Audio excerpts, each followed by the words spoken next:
All right. Should we get to the Kansas City Chiefs? Let's do it, man. All right. Kansas City Chiefs cap space. This has been recently updated to negative 10 million in effective cap space. So they still have some work to do. Draft picks, just six in total.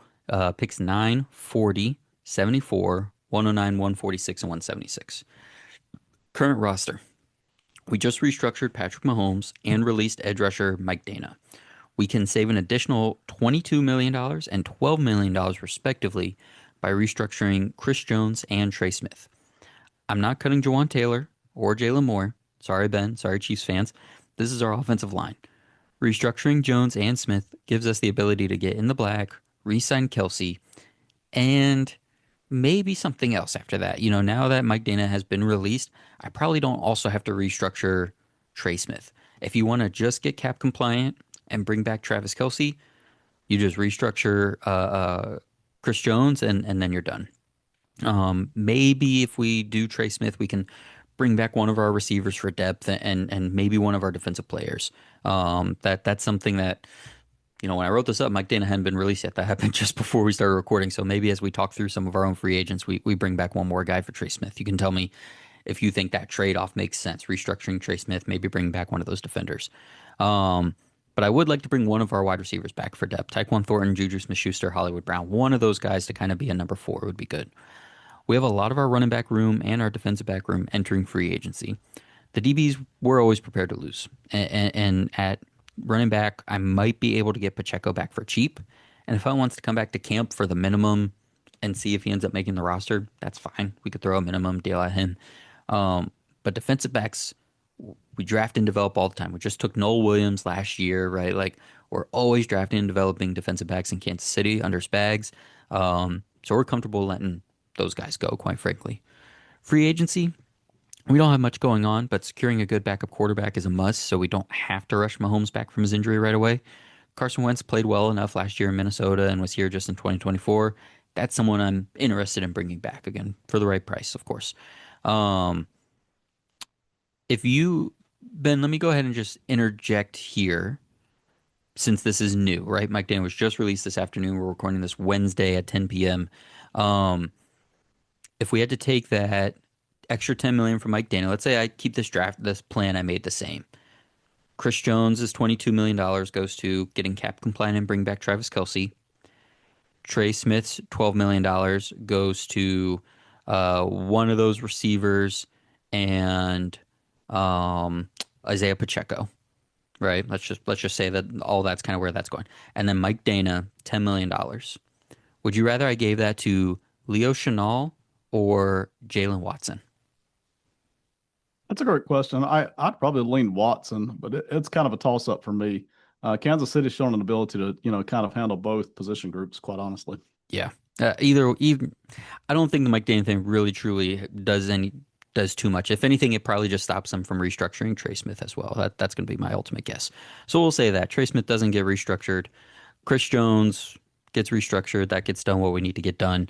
Free agency, we're not really doing much from an external free agent standpoint after that. In the draft, back to the war room. At 9, we need the most explosive offensive player we can get. Carnell Tate, Mekhi Lemon, Jeremiah Love, Jordan Tyson. At 40, I'm looking at a defensive lineman, Zion Young, R. Mason Thomas, Kristen Miller, are possibilities there. At 74, I'll take a receiver if we end up with Love at number 9. And if we end up with a receiver at 9, we'll take a tight end, like an Eli Stowers or Max Clare. What do you think about this plan for the Chiefs? I do want to say real quick for the audience, depending on when you watch these videos, things will change fast over the next Hmm. few weeks. So, if you watch it 1 week from now, some of the things we've already been discussing tonight may have already happened, right? Yep. So just a heads up on that. Simon, do you hear that? Oh, It's your phone ringing. oh no. Better pick it up. Hang on, Ben. Let me switch over here. Yeah. Hello. Yeah, this is Patrick Mahomes, man. What's going on, buddy? Hey, Patrick. How you doing, bud? What's going on? Not so good. Look, have you seen my stats the past 3 years, man? All right, look, hey, here it is. 23, 4,100 yards. Hmm. 24, I had 3,900 yards. Hmm. 25, I had 3,600 yards. Have you Hmm. seen my touchdowns the past 3 years? Hmm. It's 27, it's 26, and 22. Hmm. All Hmm. right. Hmm. You know how good I am, right? Hmm. Listen, all offense this year. Okay, I mean free agents, draft. We're going to trade up, right? We're gonna trade up from like 2 and 3 all the way up in the first round to get another first round pick, and like we're going to trade our future first because we don't need them. Like like the Rams, we're going to f those picks. It's all in, right? So we're going to get Hmm. this offense fixed. We're going to get Right, right, me right. everything I need. We're, we're blowing up the offense, right? Good. All right, I'm gone. See ya. Pretty much. That's pretty much what's happening here. What are we missing? What are we missing? Do you just miss my trade up to 4 for Cardinal Tate that I did in the first mock? Is that the main issue here? If you're Patrick Mahomes, there's a certain bit of accountability, right? I don't think he's quite the same guy he was 4 years ago, Hmm. but he hasn't dropped off that much. So you have to start looking back at, well, they started making more defensive investments and allowing me Yeah. to kind of suffer a little bit. Ego aside, everybody wants to win. So yeah, I'm sure Patrick would be all in favor of letting Spagnola kind of figure it out for a year while he has a few more toys to play with, in any position on the offense. What does that look like? Does that like what can they do with Chris Jones? They can't do anything with Chris Jones. I mean, can what if they post you want him? No, even that doesn't do anything. What do you like? What do you want to do here? What do you want to do here? The funny thing is, I'll just say this real quick. I mentioned on the Raiders thing we just did. I'm an advocate of getting rid of a guy before he loses a step. Well, 2 years ago, they re-signed Chris Jones, and I told them to let him go. You Mm-hmm. know, Mm-hmm. and that was a perfect example. And I even said on there, I said, hey, y'all may carry him to another Super Bowl, or he may carry y'all to another Super Bowl, but after that, the drop off is there, and you're still paying for it. He's Right. still a good player, but he's not what he was. And now you're kind of, I say, stuck with him. Listen, I'm sure this is no surprise to them, but you never know when that drop off's going to be, right? Mm-hmm. Some of these guys at 34, they're still pretty close to what they were, and he's not. So, that's always the danger. They save they wouldn't help themselves by cutting him really pre or post June 1. If they traded him, they'd get 15 million. But would you rather trade him, save 15, maybe get like what, a third round pick, fourth round pick? Or would you rather restructure him to have him on the roster and save an additional 7 million on top of that 15, save the 22? Yeah, you've got several different choices there. So, that it does go back, and I'll even relate this to the Kirk Cousins thing with the Falcons and when they drafted Michael Penix. My biggest problem with the whole Falcons thing was that they actually gave Kirk Cousins that much money in the first place. Hmm. So my biggest problem here is that the Chiefs, they're not dumb. They've been doing this a long time. Hmm. They willingly decided to hand Chris Jones the money 2 years Hmm. ago, knowing that at some point a fall off was coming. So here it is. You've got plenty of options, but you have no perfect clean out here. And that really is the point. And that goes back to long-term planning versus, hey, just planning for next year. It's a huge difference between GMs and people that just want to assist, right? If the Chiefs get Cardinal Tate, Makai Lemon, Jeremiah Love, or Jordan Tyson, do you feel like that's satisfactory for getting that infusion on offense that they need?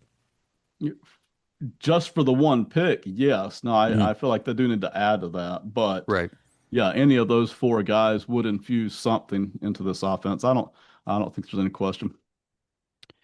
If you can get, let's talk about, do the stacking conversation. Oh, and I guess I did say second round, get a defensive lineman, right? So something different at 40 also is maybe what we're thinking. If we could get, do you, we're getting really into the weeds here. And 9 is high for Sadiq. I know everybody wants to give them Sadiq just because like Travis Kelce maybe on the way out, Sadiq on the way in feels clean. But like, do you like Sadiq even at 9 or even maybe with a small trade back with one of those wide receivers they can get at 40 and then maybe like a more traditional tight end at 74? Or are you shooting yourself in the foot by not just taking one of those receivers at 9? I'd certainly explore the options of trading back a little bit and trying to catch Sadiq because Mm-hmm. to me it's worth the risk of then losing Sadiq, Mm-hmm. knowing that there's still some other good wide receivers floating You around get that both in the next tier first and second receiver. round. Mm-hmm. Yeah, I'm okay and I'm willing to run that risk. I would rather do that than take Sadiq at 9, to be honest. Last one here, just because I'm fascinated, and talking to Ben about the Chiefs is always a great time. So, if they miss out on the receivers, but Jeremiah Love is there, does that still feel good? If I won't lead you because I think I know what you're going to say anyways. But does that still feel like okay, we can take our offense in the direction we need with Jeremiah Love kind of being the centerpiece of what we bring in this offseason? Hey, to my way of thinking, not Chiefs concentrated, the answer would be yes. But when I look back at the Chiefs and Andy Reid and Patrick Mahomes, my answer would be no on that for a Chiefs specific. Because it almost feels like it balances the universe, right? To give such a Hmm. good running back to a team that would, has everything else, right? Or has had everything else over the years. But no, honestly, it feels like Mahomes' passing attack, take advantage of the big arm, and Andy Reid's creative mindset doing more than just adding a sixth tight end. It feels like they need to get back to the larger downfield attack, to be honest. Yeah, maybe if I'm gonna appease one Patrick Mahomes there on that phone call, he said, "Oh, you want a defensive lineman with that second round pick? Just take that second round pick, trade it to Cleveland, and so you can take the first receiver at 6." That would probably make him feel good. And to be clear, the caricatures we're running through here tonight, those are funny glimpses into what those people might Of be course, feeling. of Those are course. not necessarily reflective of what you and I as general managers would be doing.